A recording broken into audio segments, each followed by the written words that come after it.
नमस्ते दोस्तों, फंडा क्लिनिकल में आपका हार्दिक स्वागत है। और आज का हमारा जो टॉपिक है वो है बैसिलरी डिसेंट्री।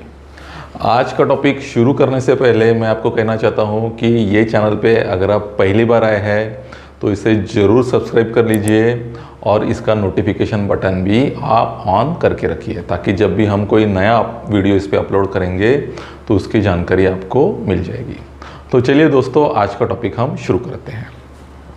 तो दोस्तों, पिछला हमारा जो वीडियो था डायरिया, उसमें हमने जो डिसेंट्री है वो क्या होती है ये हमने देखा था।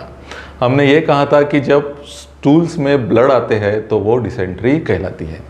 लेकिन स्टूल्स में ब्लड आने के कुछ अलग रीजंस भी रह सकते हैं। जैसे पेशेंट को अगर कैंसर है तो भी स्टूल्स में ब्लड आ सकता है, या उसे अगर पाइल्स है तो भी ब्लड आ सकता है, अगर उसे वहाँ पे कुछ लोकल इन्फेक्शन है, एब्सेस है, तो भी ब्लड आ सकता है। तो एग्जैक्टली जो डिसेंट्री है वो क्या है और हम कब कहेंगे कि पेशेंट को जो है वो डिसेंट्री है। तो स्टूल में ब्लड आना, ब्लडी स्टूल्स, ये तो इम्पोर्टेंट है ही, लेकिन उसके साथ पेशेंट को फीवर रहता है, उसे एब्डोमिनल क्रैम्प्स रहते हैं या एब्डोमिनल पेन रहता है, उसके साथ में रेक्टल पेन रहता है, और जो उसके स्टूल्स है वो म्यूकस उसमें रहता है, मतलब म्यूकॉइड स्टूल्स रहते हैं। तो इतनी सारी चीज़ें जब पेशेंट्स में रहेंगी तो हम कह सकते हैं कि पेशेंट को डिसेंट्री हुई है। और ये इतने सारे जो सिम्टम्स है वो पेशेंट को इसलिए रहते हैं क्योंकि ये जो डिसेंट्री है उसके होने का जो मेन रीज़न है वो रहता है इन्फेक्शन। तो अब ये जो डिसेंट्री है ये होने के मेनली दो रीजंस रहते हैं। पहला तो रहता है बैक्टीरिया, जिसे हम कहते हैं बैसिलरी डिसेंट्री, और दूसरा रहता है अमीबा, जिसे हम कहते हैं अमेबिक डिसेंट्री।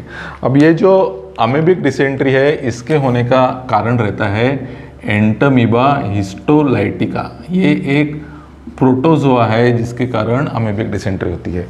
और जो बैक्टीरियल जो डिसेंट्री है उसका होने का जो मेन रीज़न है वो है एक बैक्टीरिया जिसे कहते हैं शिगेला। अब इसके साथ साथ कुछ अदर बैक्टीरियाज है, उनके कारण भी ये हो सकती है, लेकिन इसका जो मेन रीज़न है वो है शिगेला। अब ये जो शिगेला है इसके भी अलग अलग टाइप्स रहते हैं। इसके मेनली 4 टाइप रहते हैं, जैसे शिगेला डिसेंट्रिये, ये एक टाइप है। फिर एक है फ्लेक्सनेरी, फिर एक है बॉयडी, और एक है सोनी। ये एक अलग अलग इसके टाइप्स है, लेकिन जो मोस्ट कॉमन जो इन्फेक्शन है वो ये फ्लेक्सनेरी करता है। और जो सीवियर टाइप का इन्फेक्शन है जिसमें पेशेंट को बहुत सारी कॉम्प्लिकेशंस हो सकते हैं, ये होने का जो मेन उसके पीछे का जो कारण है वो है ये टाइप का Shigella, that is Shigella dysentery. तो इस प्रकार ये जो बैसिलरी डिसेंट्री है इसका जो पॉजिटिव एजेंट है वो है शिगेला। अब हम देखते हैं कि ये जो इन्फेक्शन है वो कैसे होता है। तो ये जो इन्फेक्शन है इसके होने का जो मेन कारण है वो है फीको ओरल रूट, मतलब जो भी कंटेमिनेटेड वाटर है या जो भी कंटेमिनेटेड खाना है जब हमारे पेट में जाता है तो इसका इन्फेक्शन होता है। अब ये जो बैक्टीरिया है इसका खासियत ऐसा है कि it is resistant to gastric acidity, मतलब हमारे पेट में जो एसिड तैयार होता है उसे ये जो बैक्टीरिया है ये रेजिस्टेंट रहता है, वो एसिडिटी का इस पर कुछ भी असर नहीं होता है। तो पेट से फिर ये जो बैक्टीरिया है ये स्मॉल इंटेस्टाइन में जाता है और वहाँ पे इसकी ग्रोथ होती है, मतलब इसका जो नंबर है वो बढ़ता है, और फिर अल्टीमेटली फिर ये लार्ज इंटेस्टाइन या कोलन में जाता है और वहाँ पे फिर इसका इन्फेक्शन होता है। अब ये जो बैक्टीरिया है ये इन्फेक्शन कैसे करता है कि ये जो बैक्टीरिया है ये बहुत सारे टॉक्सिन्स तैयार करता है, जिसमें हो गया एंडोटॉक्सिन 1, एंडोटॉक्सिन 2, शीगा टॉक्सिन, ऐसे बहुत सारे टॉक्सिन्स ये तैयार करता है, इसके कारण इसका इन्फेक्शन होता है।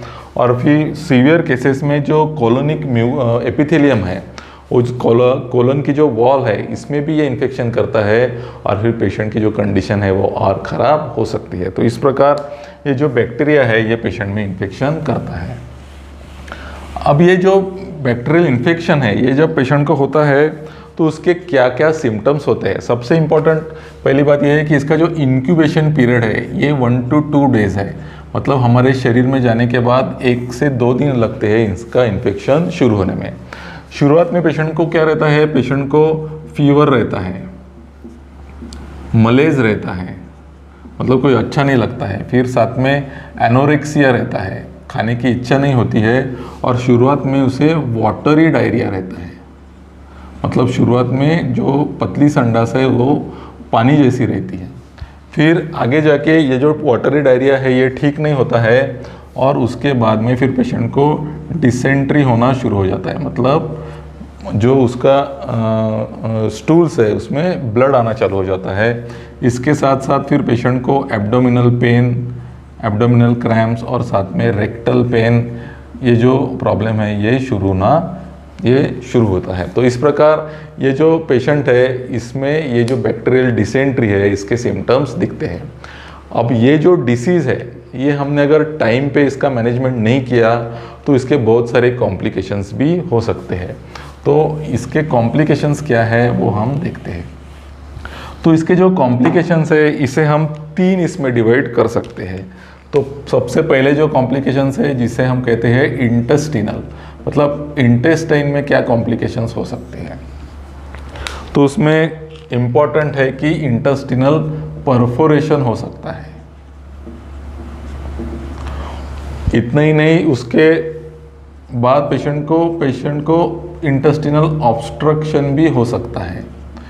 पेशेंट में अपेंडिसाइटिस भी हो सकता है, जो अपेंडिक्स है उसका इन्फेक्शन हो सकता है। ये तो हो गए कुछ इंटेस्टिनल कॉम्प्लिकेशंस। फिर एक्स्ट्रा इंटेस्टिनल, मतलब इंटेस्टाइन के बाहर भी कुछ कॉम्प्लिकेशन हो सकते हैं, जिसे हम कहते हैं एक्स्ट्रा इंटेस्टिनल कॉम्प्लिकेशन। अब वो क्या रह सकते हैं कि पेशेंट में डिहाइड्रेशन हो सकता है, साथ में पेशेंट में इलेक्ट्रोलाइट इम्बैलेंस हो सकता है, जिसमें मोस्ट इम्पॉर्टेंट है कि पेशेंट में हाइपोनाइट्रेमिया हो सकता है। उसके साथ साथ पेशेंट को हाइपोग्लाइसीमिया हो सकता है, उसके शरीर में ग्लूकोज की मात्रा जो है वो कम हो सकती है। कुछ लोकल इन्फेक्शंस हो सकते हैं जैसे आर्थराइटिस, मेनिंजाइटिस, इस प्रकार पेशेंट को इन्फेक्शन हो सकते हैं। अगर इन्फेक्शन बहुत ज़्यादा बढ़ गया तो पेशेंट को सेप्सिस या सेप्टिक शॉक भी हो सकता है, और आगे पेशेंट को एनकेफेलोपैथी भी हो सकती है।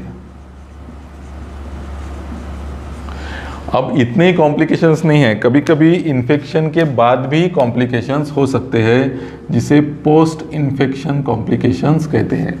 अब इसमें कुछ इंपॉर्टेंट कॉम्प्लिकेशंस ऐसे हैं जैसे पेशेंट को आर्थराइटिस हो सकता है, या फिर पेशेंट को हीमोलाइटिक यूरेमिक सिंड्रोम एक चीज़ रहती है वो भी हो सकता है। तो इस प्रकार पेशेंट को कॉम्प्लिकेशंस भी हो सकते हैं।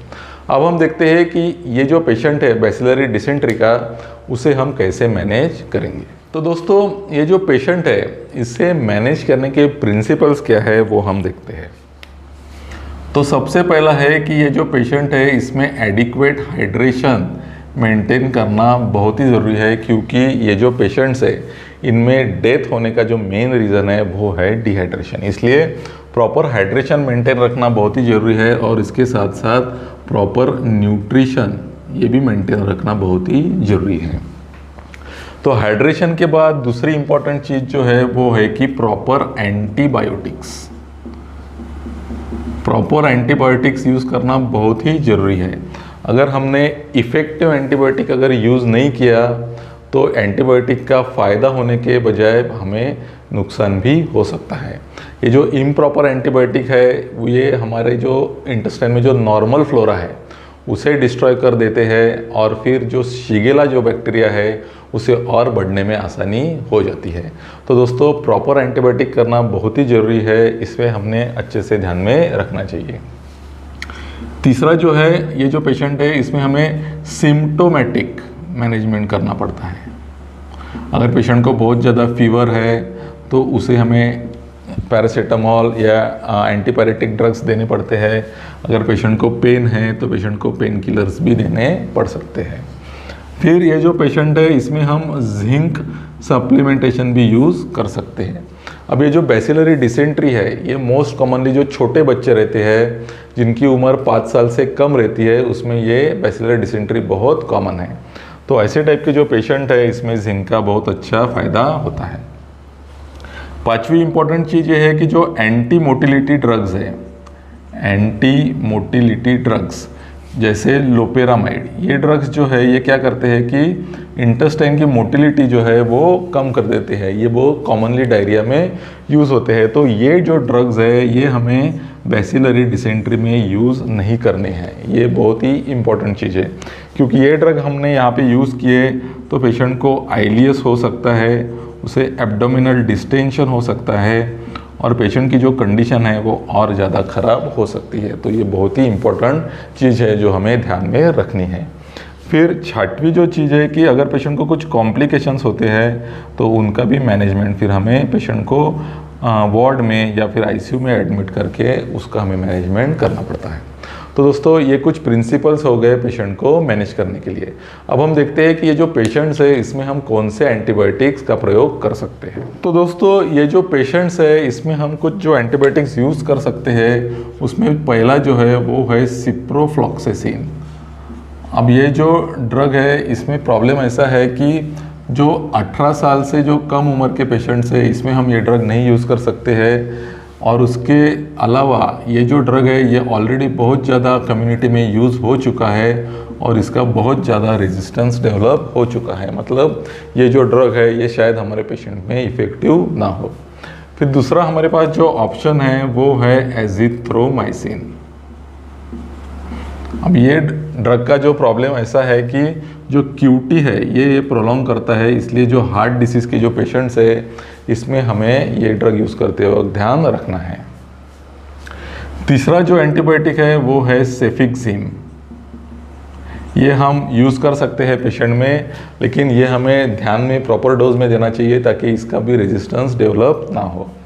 चौथा जो ड्रग है वो है सेफ्ट्राएक्सोन। अब ये जो ड्रग है ये हम ऐसे पेशेंट्स में यूज़ करते हैं जो वार्ड में एडमिट होते हैं क्योंकि ये जो ड्रग है ये आईवी देना पड़ता है। तो इस प्रकार हमारे पास जो एंटीबायोटिक का चॉइस है हम ये 4 एंटीबायोटिक्स में से पेशेंट को कुछ एक एंटीबायोटिक शुरू कर सकते हैं।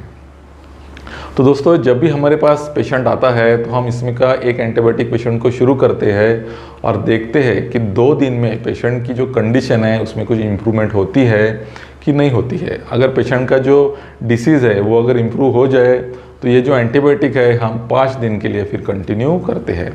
अगर पेशेंट में 2 दिन में कुछ भी अगर इम्प्रूवमेंट नहीं आई तो हम एंटीबायोटिक बदल देते हैं और साथ में उसके जो स्टूल्स है वो हम कल्चर सेंसिटिविटी के लिए भेजते हैं और फिर स्टूल की जो कल्चर सेंसिटिविटी की जो रिपोर्ट आती है उसके हिसाब से फिर हम आगे की ट्रीटमेंट करते हैं।